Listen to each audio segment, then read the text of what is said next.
South pole అబ్బాయంట, north pole అమ్మాయంట, రెండు జంట కట్టే తీరాలంట.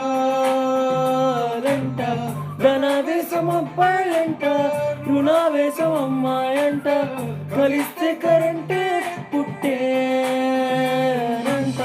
ప్రతి శ్వాస ప్రశ్నేనంట, మరో ప్రశ్న జవాబట, ప్రయాణికే పరీక్షలంట.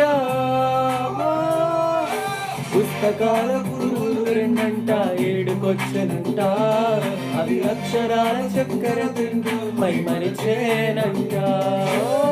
కళ్ళు కళ్ళు ప్లస్ పాలు వేలు కళ్ళు కళ్ళు తింటూ చేసేటి ఈక్వేషన్ ఇలా ఇలా ఉంటే ఈక్వల్ టు ఇన్ఫాక్చుయేషన్.